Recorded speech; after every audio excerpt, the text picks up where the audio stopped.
Periodismo sin fronteras. Gente de a pie. Yo tengo un sapo que se llama Pepe, que salta y salta por todo el jardín. No tiene cola y es de color verde. No me hace caso y siempre salta así. Le digo Pepe vení y él salta, salta. Hemos cambiado la presentación musical de Martín Rodríguez en aras de ir con una expresión que se ha puesto hace muchos años de moda, que es la sapofagia, el arte de comer sapos en la política.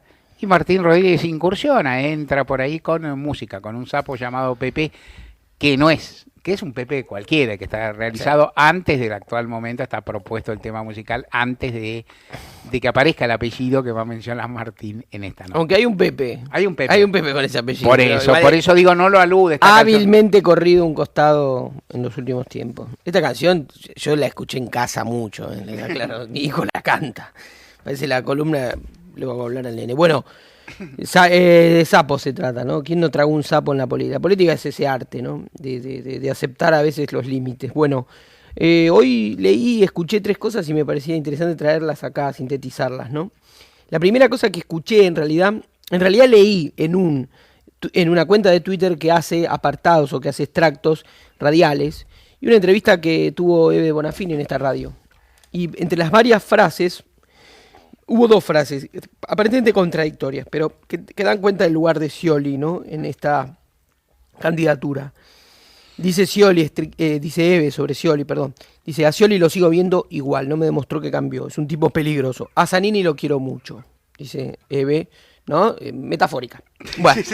Y después dice, estoy convencida de que en octubre vamos a ganar y lejos. La gente está contenta. Es decir, hay dos apuntes esenciales de Eve. Una es que entiende que el triunfo es el Frente para la Victoria. Y la segunda cuestión más fina es que Scioli no lo siente como parte de ese proyecto, pero bueno, va con el voto hacia el frente. Después, confieso que lo vi en la agencia Pacurondo, que hicieron unos fragmentos, pero estaba subido a YouTube. Y hay un peligro, voy a hablar de un discurso de Horacio González en la Biblioteca Nacional. Hay un peligro en esto y Horacio lo advierte, que es esta cosa extractivista que tienen muchos medios sobre los discursos de carta abierta, ¿no? A veces es simpático eso, a veces son, chistes, pero bueno, los discursos de Horacio González, y Horacio advierte esta posibilidad, dice, no quiero que me saquen de contexto, esto no tiene posibilidad, lo van a hacer, pero no es lo que nosotros queremos hacer, porque me parece que Horacio no se le puede joder en ese sentido. Y dice algunas cuestiones, y me parece interesante una parte del discurso. Voy a leer, si tengo un cachito de tiempo para leer, dice... Recuerdo una vez que fuimos a la Casa Rosada y Alberto Fernández, pre-2008, nos dijo de Lustó, es un muchacho joven que comete errores. No es lo que dice ahora, una peculiaridad de la política, decir siempre palabras diferentes con las que después lidiamos para ver cómo nos desdecimos de ellas, que es un poco lo que ocurre acá en función de las intervenciones que escuchamos.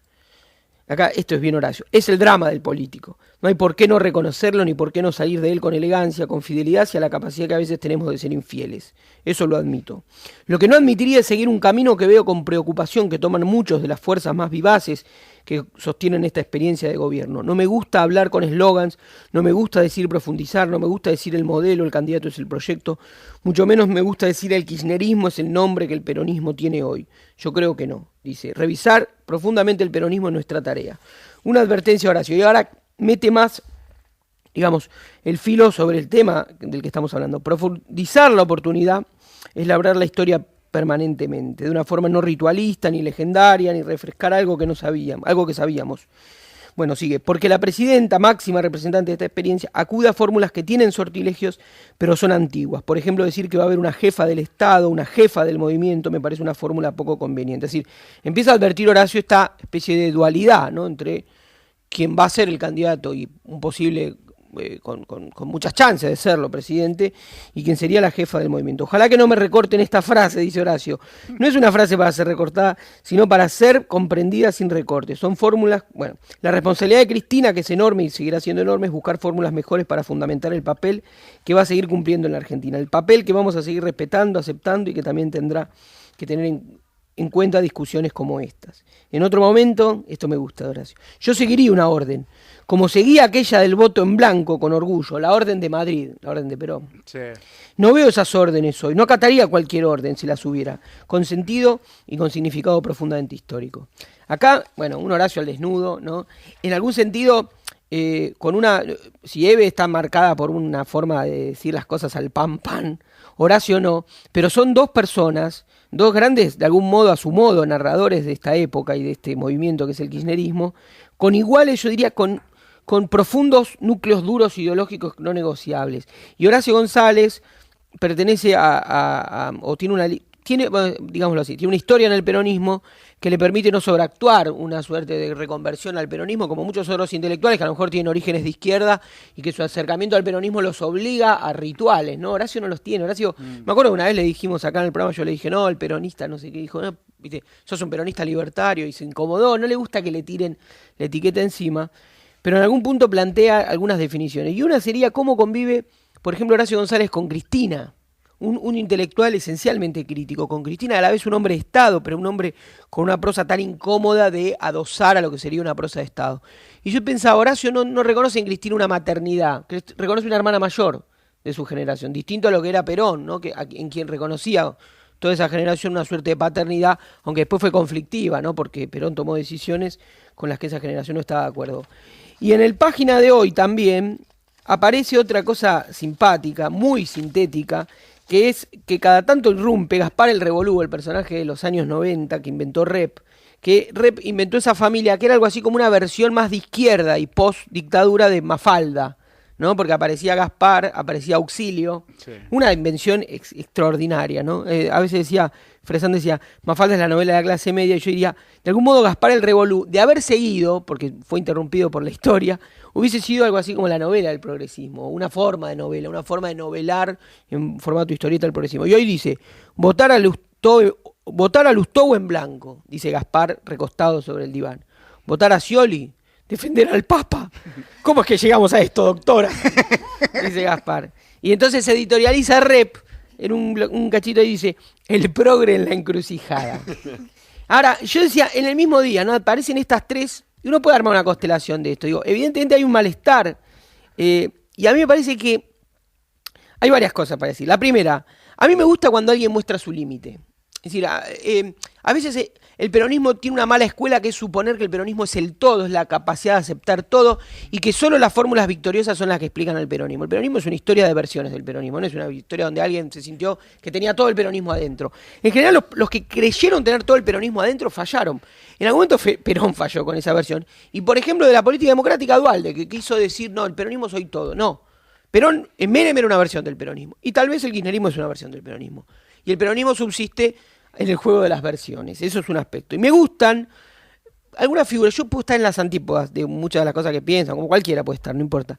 Pero me gustan los que muestran su límite, ¿no? En esta especie de idea de que la política es ilimitada, de que el pragmatismo nos devuelve una versión ilimitada de la política, ¿no? Que las ideas pueden ser limitadas, pero la política es ilimitada y yo me puedo adaptar a cualquier cosa. Y Eve, a su modo, Horacio nos plantean una situación no exactamente así, sino un malestar. Y por otro lado, creo que una respuesta a por qué el kirchnerismo o el peronismo tiene vitalidad es porque tiene esa capacidad incluso de hacer humor sobre sí mismo, ¿no? Que eso que me parece que es una virtud que otras tradiciones políticas no tienen. Así que bueno, quería traer estos chispazos del día de hoy. Chispazos de tradición. Hay algo que me viene a la cabeza, en una época distante, por cierto, pero que casi nadie recuerda, salvo yo. Me hice bastante lector de los textos de Juan Domingo Perón, intérprete, los tenía bien leídos, supongamos. Por lo menos los había leído bastante, interpretaba.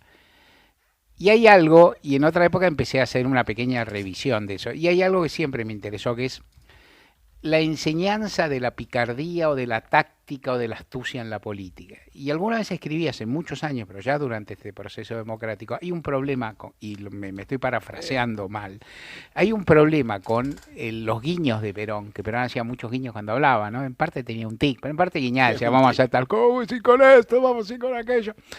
Y que es, el conductor tiene que hacer muchas cosas tiene que tener idas y venidas, acuerdos, desacuerdos, avances, retrocesos, pactos, que forman parte de la lógica de la alta política, que son complicadas. Lo que a mí a veces me parecía que no era deseable era que el secretario de cualquier unidad básica usara el mismo manual que el conductor. Porque uno espera que en los distintos niveles de participación hubiera distintos. O sea, el conductor tiene, es decir, el que comanda la guerra de Vietnam, tiene que sentarse a discutir con los norteamericanos. En la guerra estoy hablando, sí.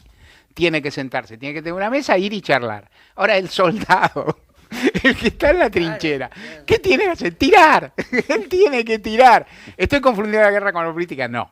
Pero lo que estoy diciendo es, digamos, hay niveles y entonces a veces se establece como una regla de pragmatismo extendido que te priva de esto, de la variedad y de la riqueza. Y la verdad que la historia del peronismo es una historia de rebeldías.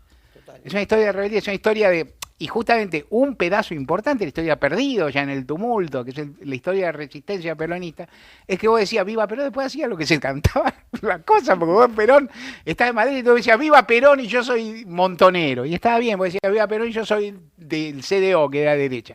Y no estoy diciendo que estaban bien todas las versiones, lo que digo es que cabía todo, porque en definitiva había una autonomía táctica gigantesca. Y esto formaba parte de todo, y esto es, por supuesto, lo que yo estoy diciendo, como hubiera dicho Martín Rodríguez, esto no es la síntesis del peronismo, sino su enésima y pequeña versión. Totalmente. Y recordaba una cosa de ese último Perón también, creo, ni siquiera ese Perón era tan totalizador, porque es un Perón restaurador sobre otras versiones del peronismo, ¿no? Es decir, evidentemente es difícil, pero lo que me parece destacable es ese lugar que ocupa Horacio González, ¿no? Vaya un homenaje a él desde este lugar que siempre le tiramos buena onda y afecto, que es el lugar de una incomodidad. Es el director de la Biblioteca Nacional, es un funcionario público y tiene para mí una de las voces críticas, un temperamento crítico, en algún punto indomable, a pesar de que también es un cultor de las buenas maneras. Martín Rodríguez. Le digo Pepe, vení, y él salta, salta. Pepe, toma, y él salta, salta. Pepe, para